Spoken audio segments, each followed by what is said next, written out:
வாழ்வோம் வாழ்விப்போம். இது இறை வாக்கு. இறைவனிடமிருந்து தன் அடியார்களுக்கு வழங்க பெறும் அருள் அமுதம். ஒன்றாம் அருள் அமுதம். வாசம் வாக்கு ஒன்று. நான் உங்கள் மத்தியில் வாசம் செய்கிறேன். அன்பு கண்களை கொண்டு என்னை தரிசியுங்கள். ஆரவாரத்தை அப்புறப்படுத்தினால் மட்டுமே நீங்கள் அமைதியை ஸ்பர்சிக்க முடியும். வாழ்வோம் வாழ்விப்போம். இறைவனை தரிசித்த சித்தர்கள். கோட்டாறு ரத்னம் டிரான்ஸ்போர்ட் ஓனர் ரத்னம் பணிக்கர் ஒரு முறை ஒரு பழைய போட்டோவை இறைவனிடம் காட்டி, இது என் தாத்தா, இவரை சின்ன வயதிலிருந்தே காணவில்லை. என் அப்பா தேடினார், நான் தேடினேன், இதுவரை கண்டுபிடிக்க முடியவில்லை. என் தாத்தாவிற்கு சின்ன வயதிலே சித்தர்களை பிடிக்கும். யாராவது சித்தரை பார்க்கணும், பழகணும், அவர்களோடு வாழணும்னு ஆசை. அடிக்கடி இப்படித்தான் சொல்லிக்கொண்டே இருப்பாராம். திருமணம் பண்ணி வைத்தால் மனம் மாறலாமே என்ற எண்ணத்தில் திருமணம் நடத்தி வைத்தனர். தாத்தா மனம் மாறவில்லை. முதல் குழந்தை வயிற்றில் இருக்கும் போதே வீட்டை விட்டு வெளியேறிவிட்டார். என் அப்பா அவர் அப்பா முகத்தையே பார்த்தது இல்லை. எங்கெல்லாமோ தேடினார்கள், எந்த தடயமும் இல்லை. நானும் அப்ப இருந்தே தேடிதான் பார்க்கிறேன், இதுவரை பலனில்லை. நிச்சயம் உயிரோடு இருக்க வாய்ப்பில்லை. இருந்தாலும் என்ன ஆனார், எங்கே போனார் என்று தெரிய ஆசை என்றார். போட்டோவை பார்த்ததும் இறைவனுக்கு அவர் கடலோரத்தில் சமாதியாகியிருப்பது தெரிந்தது. அவரிடம் தெரிவித்தார். அவருக்கு மிகுந்த மகிழ்ச்சி. எந்த கடற்கரை என்றார். அப்புறம் சொல்கிறேன் என்றார் இறைவன்.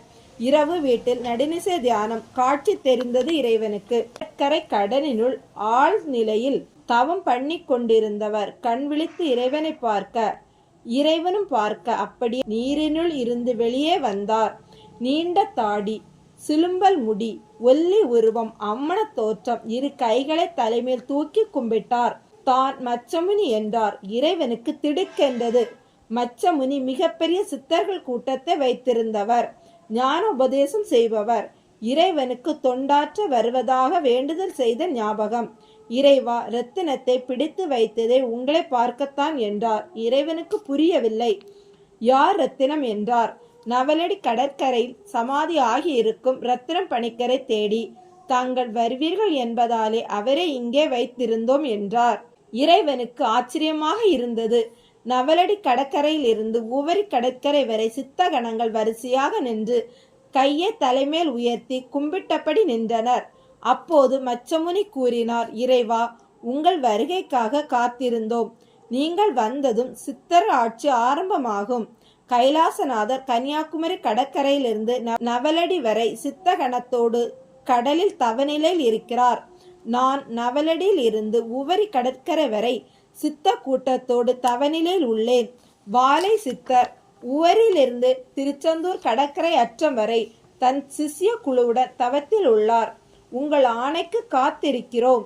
மாற்றங்கள் நிகழ ஞானவெளி பற்றிய அறிவிப்பு வழங்க தொண்டிற்காக எதிர்பார்த்திருக்கிறோம் என்றார். ஞானவெளி வெளிப்பாடை மச்சமுனி ஊர்ஜிதப்படுத்தியது 30 ஆண்டுகளுக்கு முன்னால். இறைவன் ரத்தினம் பணிக்கர் இருவரும் காரில் நவலடி நோக்கி பயணித்தனர். காரில் இருக்கும் போதே, உங்கள் தாத்தா பெயர் ரத்தினமா என்றார். ஆம் என்றார். தாத்தா பெயரை தான் தனக்கு இட்டதாக கூறினார். நவலடி கடற்கரையில் சிறு மண் மேடு மாதிரி உங்கள் தாத்தா சமாதி இருக்கிறது என்றார் இறைவன். ஆர்வமுடன் கேட்டார். நவலடியை அடைந்தனர். ஊருக்கு வெளியே காரை நிறுத்திவிட்டு நடந்து கடற்கரை பக்கம் சென்றனர். இறைவனுக்கு சமாதி இருந்த இடம் மனதில் ஓட நேராக சமாதி பக்கம் போய் சேர்ந்தனர். மணல் மேடு, கொஞ்ச தூரத்தில் ஒரு வீடு.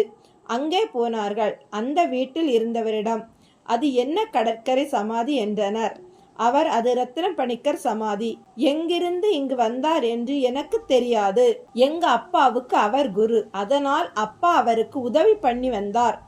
எனக்கு சின்ன வயது. ரத்தினம் பணிக்கர் தான் இந்த கடற்கரையில் சமாதி ஆகிறேன் என கூறி அப்பாவிடம் குண்டு தோண்ட சொன்னார். அப்பதான் குண்டு தோண்ட நான் மணல் அள்ளி வெளியே போட, அப்புறம் குருசாமி கடலில் பார்க்கிற மாதிரி உள்ளே போய் இருந்து கொண்டு மச்சமுனி எல்லோரையும் காப்பாற்றுவார், மண்ணை போட்டு மூட சொன்னார். அப்பா அழுதபடியே நின்றார். குருசாமி என்னிடம் ஒரு பிடி மண் எடுத்து போட சொன்னார். நானும் ஒரு பிடி மண் போட்டேன். அதற்குள்ளே நிறைஞ்சு மண் மூடிட்டு குருசாமி உள்ளே போயிட்டார். அப்பா தலையில் அடிச்சிட்டு அழுதார். அப்புறம் அப்புறம் இப்படி மணலை கூட்டி சமாதி மாதிரி செய்தோம். அவர் நினைவு வரும்போதெல்லாம் ஊதுவத்தி ஏற்றி வச்சு கொஞ்ச நேரம் அமைதியா உட்கார்ந்து இருப்போம். இதுல என்ன ஆச்சரியம் என்றால் பெரிய அலையெல்லாம் அடிச்சிருக்கு. இந்த சமாதியை ஒரு சேதமும் பண்ணவில்லை என்றார். அப்பாவுக்கு பிறகு நான் தான் பாதுகாத்து வரதாக கூறினார்.